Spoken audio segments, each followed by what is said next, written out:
Good morning, colleagues. This is J Park from San Francisco, where I am in a conference. Thank you very much for giving me the chance of delivering a demo lecture today. The target audience of this demo lecture is undergraduate students in education and social science majors. The lecture topic is globalization of education. Its subtopics are international power relations and education as state apparatus. As you know, this is an argument made by Althusser. The goal of this 20-minute lecture is to suggest students the need to look into a few layers below the surface of globalization. This lecture is linked to my past and ongoing research on historiography of power relations and post-colonial theories. The title of this lecture is Chinese Language Education Center and 2 Centuries of Power Relations with Latin America. First of all, I would like to ask you to think about the word globalization. How do you feel? What is the first perception that you get in your mind when you listen this word globalization?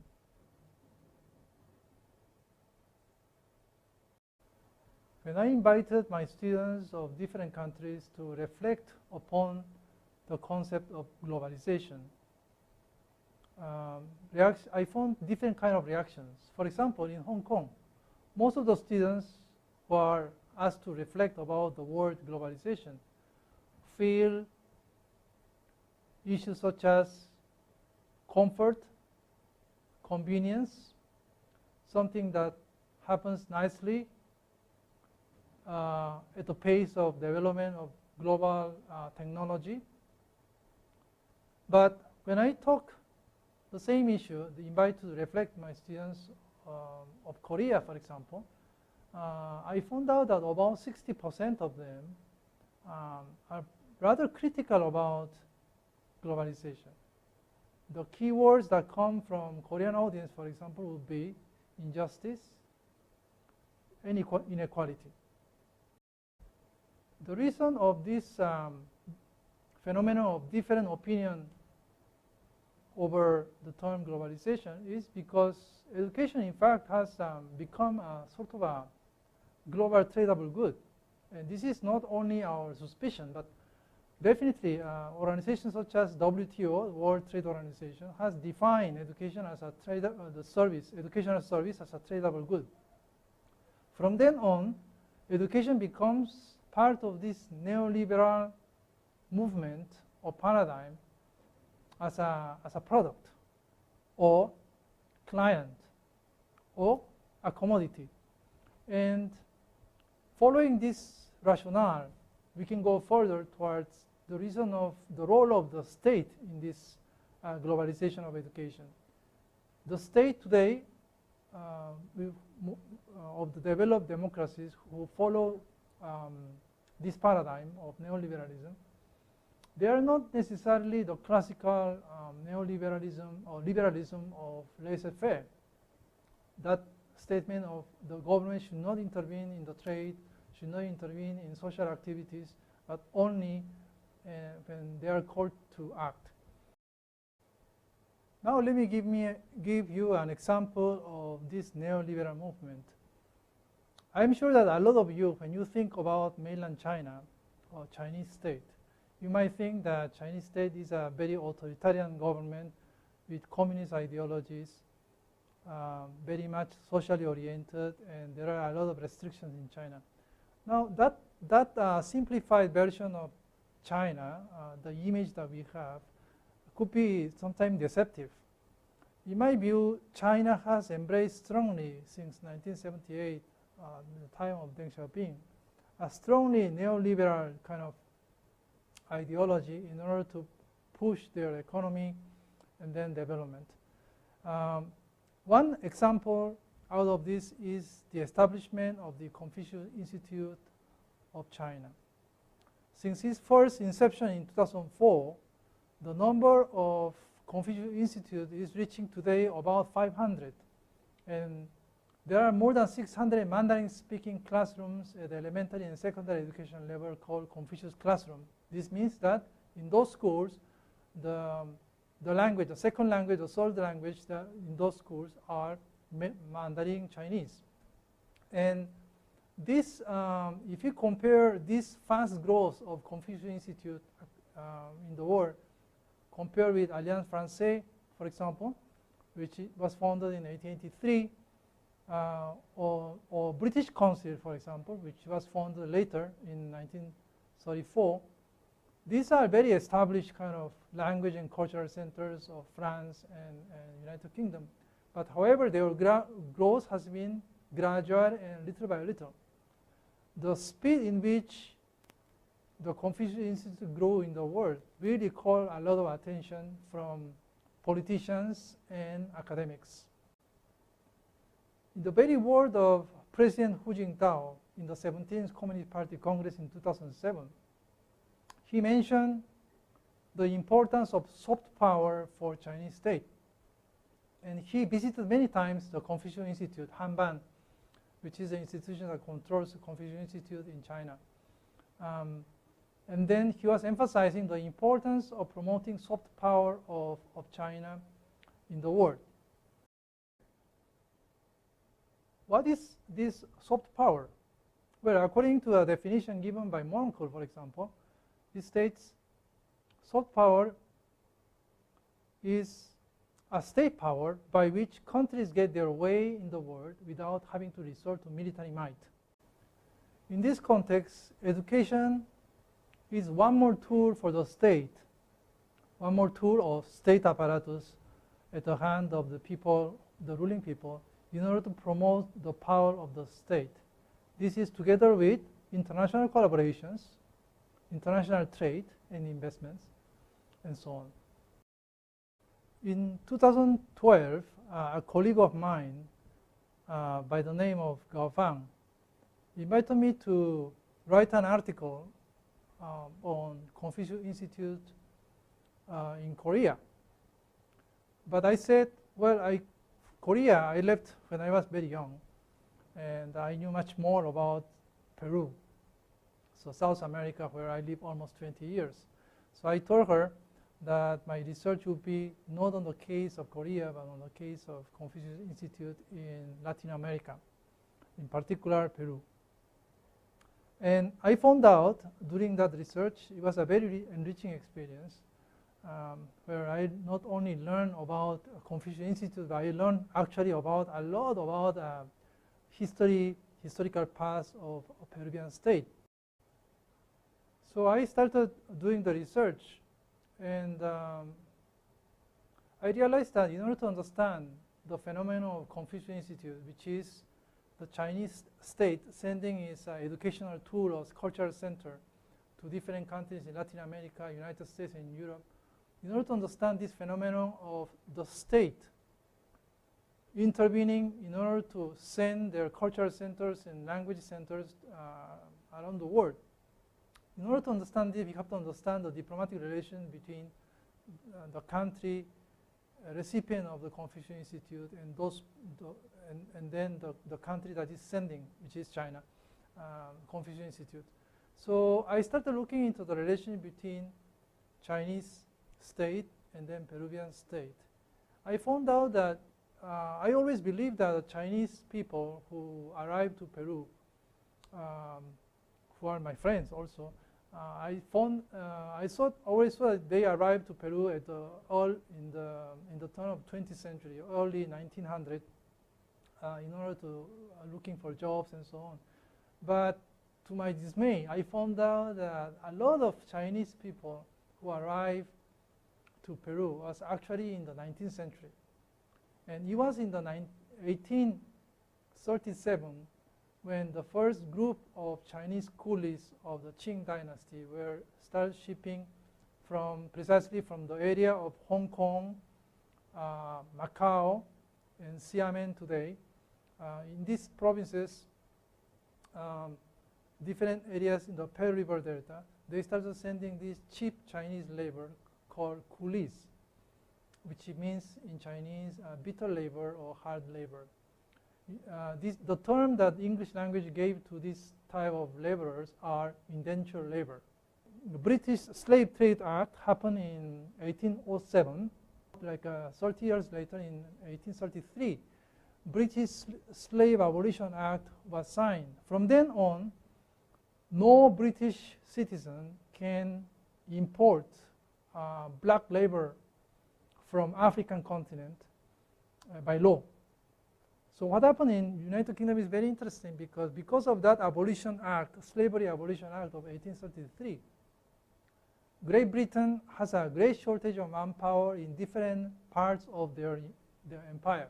For example, in the Caribbean, British Empire, or in the Indies, they had no manpower black manpower, African manpower in order to work. So they started importing actually Indian coolies, Indian indentured labor from Calcutta to countries in Caribbean islands. The first shipment of Indian coolies by Lord Gladstone happens in 1838. And that is a year in which also the Peruvian state started importing Chinese coolies from mainland China. Why the Peruvian government had to import Chinese coolies instead of Indian coolies? Well, simply because the British Empire had monopoly of Indian coolies for themselves. So therefore, other countries which are less powerful than the United Kingdom could not import Indian coolies. What they did is to go to a very impoverished mainland China in order to import their manpower. So starting 1837, Peruvian state received a lot of Chinese indentured labor, and a lot of them actually went to work in different kind of plantations. Plantation of sugarcane, guano mining. Guano is the excrements of the birds that people collect in order to use as a fertilizer or to produce gunpowder. And this is what Peruvian state did at the beginning in terms of relations with China. The condition of these workers were outrageous. A lot of them, about 50,000 of them, died actually in Peru while they are working. Although they signed a contract, they had very low pay, so low that they could not go back to China even if they wanted. And they are like became a sort of a real slaves for Peruvian plantation class, Peruvian farmers. Here I want to show you a few pictures of the guano mining system like 100 years ago. Guano mining is basically digging out an entire mountain full of bird excrements. It has a very fine dust, very rich in nitrogen, which is very good for gunpowder. But this is a very taxing job, and then your lung becomes damaged by, harmed by this fine dust, and then you will eventually die. And this guano mining were in different islands, not only one spot in Peru, but about 20 different islands and spots where the birds, migratory birds, stayed. And in this next picture I am showing you is a Chinese coolie at the turn of 1900 who is working in the sugar plantation. As you see here, you see a Chinese coolie probably carrying a bowl of rice and a bottle of water. But what is interesting from this picture is that he's in shackles. He's not a free man, definitely, because he's tied up so that he does not escape from the sugar plantation. So the condition in which these people worked was a very harsh condition. This harsh condition was so hard that, of course, he went to the ears of the emperor of Qing China. The emperor of Qing China sent special ambassadors to Peru. That ends a long period of Chinese the power relationship, unequal power relationship, in which people coming from China wear arms to till, to cut the sugar canes, and then to dig out the earth and dust. And then all that treatment of injustice was altogether stopped. The discussion that I wanted to bring to you is the following. What was the stake of Chinese coolie trade? why the Peruvian government started importing Chinese manpower. And normally in a normal lecture, I invite my students to think about it and to discuss in group about what was at stake in Chinese coolie trade. Of course, I think the main currency of this relationship, power relation between China and Peru was natural resources. As remember, according to Katz, there are like three causes of why countries enter into power relations and they have disputes and they struggle each other. One is ideology. Another one is natural resources. So natural resources, in this case, the sugar cane or the guano, these are the source of development for the Peruvian Republic. In this power relation, obviously the upper hand was on the side of Peruvian state, not China. China during the last 100 years of Qing dynasty was in a dire poverty. A lot of years were famine, drought, a lot of people were dying. So people used to sell themselves in order to volunteer to be coolies to go out. Of course, their favorite destination was San Francisco, where I'm now today standing here. San Francisco was the dreamland for Chinese coolie labor, because San Francisco, as you know, they had in the middle of 19th century, they had this gold rush. So different streams in California, they found out these gold lingots. And then every Chinese person was dreaming in going to San Francisco in order to dig out the gold. But the fate of these Chinese coolie were not always a happy fate, because some of them, they are cheated. They are promised to bring to United States, but instead of United States, they are shipped to Cuba or to Peru, where the hell of bad condition, terrible condition of work was waiting for them. And then a lot of them died actually in Cuba and Peru. So, but again, what I wanted to insist here is that the currency of initial power relation between China and Peru was natural resources. It's the power relation between the two states over an issue of natural resources. The second stage of Peruvian and Chinese relationship is, interestingly, no more resource related. It's more about ideology. This ideology export from China to Peru was an export of Maoism. As you know, Maoism is a particular type of communism practiced in China. And in order to understand how the communism with Chinese characteristics arrived to Peru, we have to review a little bit the background of this historical fact. As you know, the Communist International, or Comintern, was created in 1943. But when after 10 years, Stalin dies in 1953 at the end of the Korean War, there are two things happening actually in the war. On the one hand, the Cold War starts for real after the Stalin's death. A second important consequence for the world is the actual crisis within the Comintern, the international communism, the crisis of international communism. Since Stalin died, then Mao Zedong became the de facto leader of Communist International, the cause of the international communism. And because of that, there was a tension between Khrushchev, the follower of Stalin, and then Mao. And Mao himself was in a great political turmoil, leading one after another different kind of political movement, not necessarily successful, such as a Great Leap Forward or Great Famine or Cultural Revolution. So we have to look at this phenomenon in that context. Peruvian independence, as you know, happened in 1821. And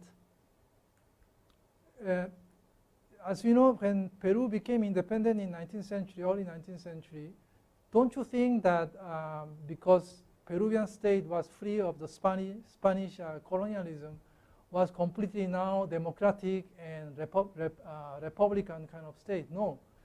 those people who are in power of independent Peruvian state were the same Spaniards or same colonial people, colonizer who were the rich people who had power for a long time, even after the independence of Peru. And these people maintained a lot of land and then natural resources of Peru for their benefit. This lasted for more than 100 years. And in the 1960s and 1970s, after 100 years, Peru started experiencing the influence of Che Guevara, the Cuban Revolution, and also the quote-unquote the successful communist campaign in mainland China. All this gave the example to Peruvian people, Peruvian communists, to organize themselves and started promoting very radical leftist movements. In this context, in 1980, the Sendero Luminoso, or Shining Path of Peru, started doing their military campaign. And these are the years that I lived in Peru. I saw the 1980 is the year in which I was just starting my studies in the university, and I was at the medical school there. And then I saw all these communist campaigns, communist politicians, and communist rallies in the streets, fights, sometimes gunshots, already happening in those years. But in the 80s, all the way to 1992, there were definitely sort of 10 years of terrorist turmoil in Peru. What was behind this turmoil? Definitely Maoism. Chinese state not only exported Maoism as an ideology to Peruvian state, but actually there are proofs in which the leaders of this communist group, guerrilla group of Peru, actually were paid and then financed by Chinese state. And Shining Path, during the 10 years of work of terror that they caused a lot of damage to Peru. Up to 25,000 people died because of the violent fight between the Sendero Luminoso or Shining Path and Peruvian state. And in this context, as soon as in 1992, there is a very interesting change in the Peruvian politics, because the person who was the leader of the Shining Path or guerrilla movement of Sendero Luminoso was caught. His name was Abismael Guzman, or they call it President Guzman or President Gonzalo, which was his name. He was captured, and then, funny enough, when he was captured, he had a PC on his desk. And this desk computer had a complete list of the communist cells of the Sendero Luminoso. So in one go, the Peruvian police and military was able to capture all the terrorists in one go. These are one of the most fantastic kind of operatives, military operatives or police operatives that happen, I think, in the history of terrorism in the world. So this thing happened in Peru. I remember that as soon as the terrorist war finished in 1992, the first foreign country who came to Peru to invest money in buying companies was actually Chinese company, Chinese state. China bought from Peru iron mines, copper mines, and different sort of natural resource mining, and then that happened already in the early 90s. In fact, Chinese state was the first country to start investing heavily in Peru. The level of investment in Peru of Chinese state is amazingly high.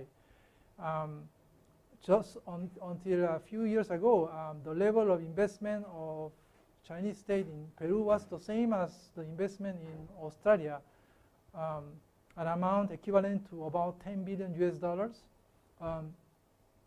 which is a huge amount for Peruvian state, of course, and not to mention to other countries as well, but for Peru, 10 billion of investment is a very high amount of money. So this is what happened. Chinese state started buying different companies, all related to natural resource exploitation. And then this is in the context in which all of a sudden, a few years ago, we also hear that China is putting Chinese language centers in Peru. So in this second stage of power relation, in which there is a civil war in Peru, and then with a lot of people died out of that, about 25,000 people died. What was the currency in your opinion? What is the currency that was used in this? I remember that the first power relations between China and Peru was based on natural resources. This second stage of power relation between China and Peru was definitely about ideology. It was an ideology export, the export of communism of China to Peru. But as soon as this communist war ended, what happens as a third chapter is the apparition of Confucius Institute, language centers and cultural centers of China, establishing in Peru and teaching Mandarin language, and sort of doing all sort of cultural export. So it's very easy for us now to conclude that the main currency of the current stage of globalization between global relation or power relation or globalization itself between China and Peru is actually the education export. Education is a tradable good in which China can export services to Peru, and then Peru is very glad to receive these language centers in order to learn Mandarin to further develop the trade relations between China and Peru. And with this, I wanted to conclude this special lecture, demonstration lecture, by invitation of the Faculty of Education of Turku University. Thank you so much.